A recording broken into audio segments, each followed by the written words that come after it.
Linear programming के lecture 2 पर। इस लेक्चर में हम लोग करेंगे बच्चों अनबाउंडेड रीजन के क्वेश्चन। हमारी एनसीईआरटी एक्सरसाइज में 4th और 6th नंबर का जो क्वेश्चन है वो अनबाउंडेड रीजन का है। तो हम लोग देखते हैं कैसे अनबाउंडेड रीजन की प्रॉब्लम एलपी पर बेस्ड की जाती है। हम लोग लेक्चर 1 अपलोड कर चुके हैं पहले, जिसमें हमने बाउंडेड रीजन पढ़े हुए हैं। अगर आपने नहीं देखा है तो आप जाकर देख सकते हैं।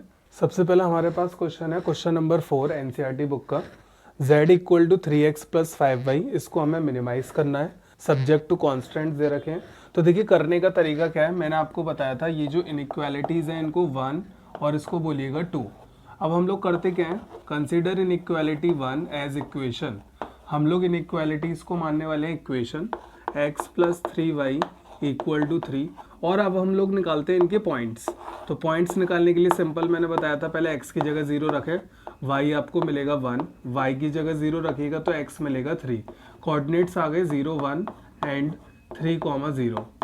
ये हमारी पहली इनइक्वालिटी के बच्चों पॉइंट आ गए। The same you have to follow for second inequality. Consider inequality 2 as equation.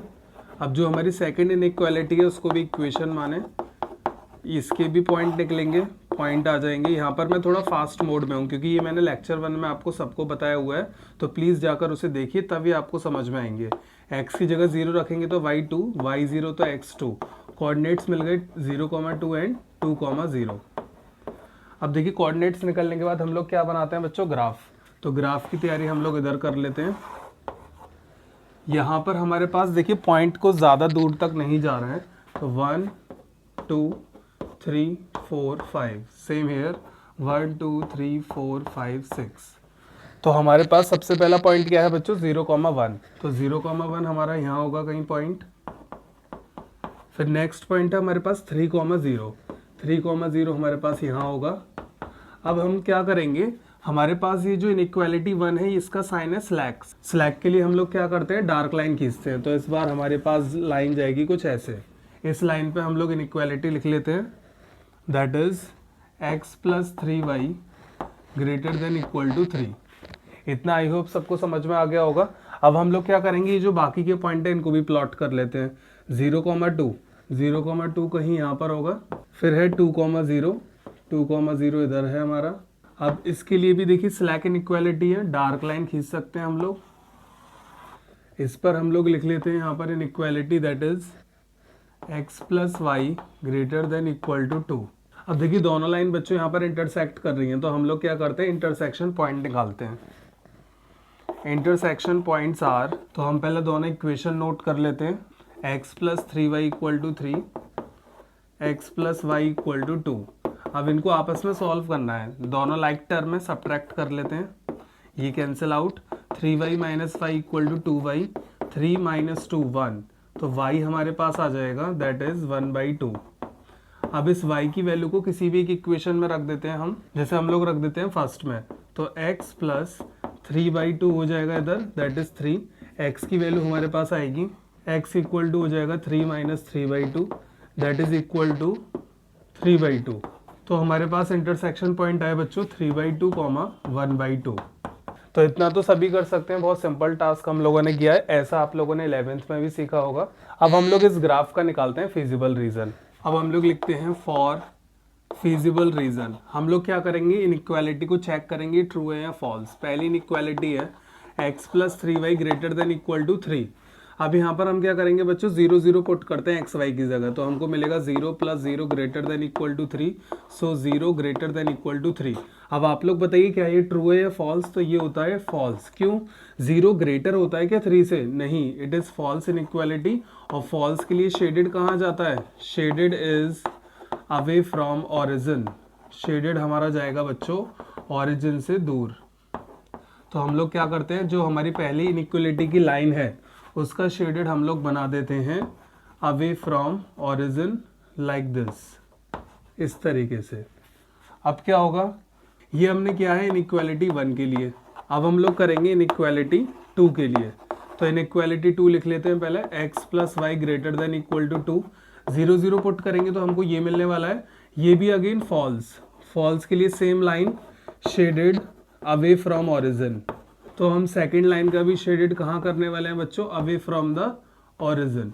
अब आप लोग क्या करेंगे, दोनों लाइन में कॉमन फिजिबल ढूंढ है, तो तो देखिए दोनों लाइन में बच्चों कॉमन फीजिबल होगा ये। इस बार हमारा फीजिबल रीजन आ रहा है अनबाउंडेड। ये कैसा फीजिबल रीजन है बच्चों? अनबाउंडेड।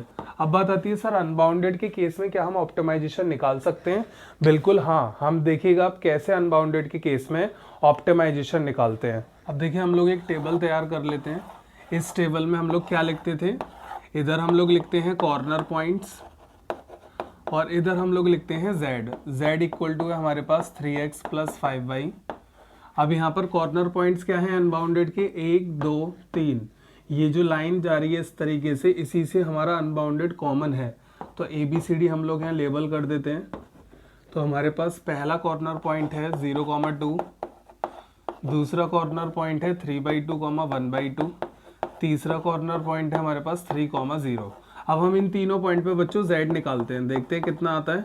0,2 पे हमें मिलेगा 10, 3/2, 1/2 पे हमको मिलेगा, इस पर हमको मिलेगा 7, इस पर हमें मिलेगा 9। अब देखिए हमें z को करना था मिनिमाइज, तो इनमें से सबसे कम वैल्यू बच्चों आ रही है ये।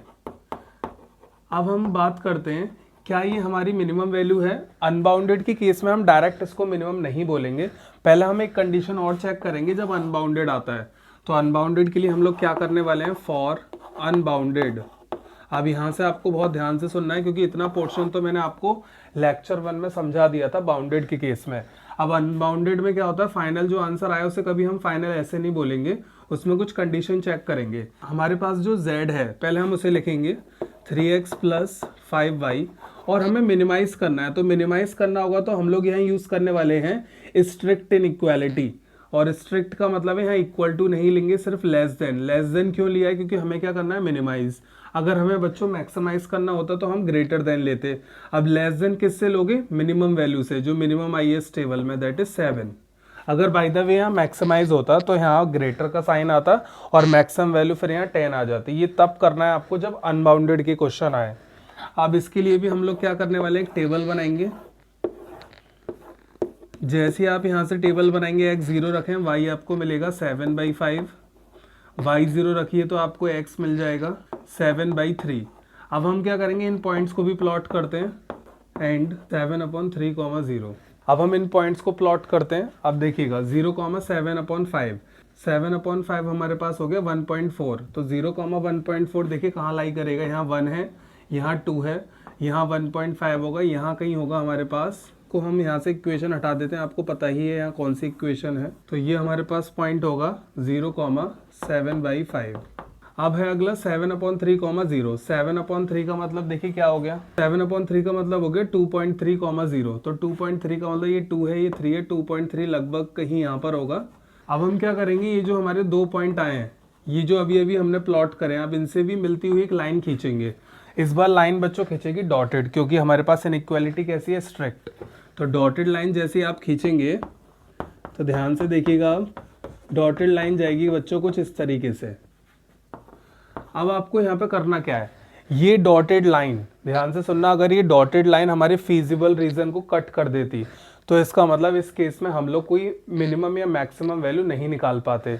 अब ये जैसे डॉटेड लाइन हमारे अनबाउंडेड रीजन को क्रॉस नहीं कर रही है, यानी कट नहीं कर रही है, उससे दूर से जा रही है। देखिए इस तरीके से जो हमारा ऑब्टेन्ड आंसर है वही हमारा फाइनल आंसर होगा। अगर ये डॉटेड लाइन सपोज करिए बाय द वे ऐसे चली जाती इस तरीके से ऐसे, तो इस केस में अनबाउंडेड को कट कर दिया इसने। तो अनबाउंडेड को जब भी डॉटेड लाइन कट कर दे जिस भी क्वेश्चन में बच्चों, उस क्वेश्चन में कभी भी हम मिनिमम या मैक्सिमम वैल्यू नहीं निकाल पाएंगे। तो हम यहाँ पर क्या लिखने वाले हैं, here dotted line do not cut feasible reason, so final answer is, या फिर फाइनल मिनिमम वैल्यू इज, यहाँ पर हम लिख देंगे मिनिमम वैल्यू इज 7। तो इस तरीके से किया जाएगा बच्चों अनबाउंडेड के क्वेश्चन को सॉल्व। और अगली वीडियो में हम लोग काफ़ी इंपॉर्टेंट क्वेश्चंस करेंगे जो बोर्ड में आए हुए हैं। Thank you for today's class.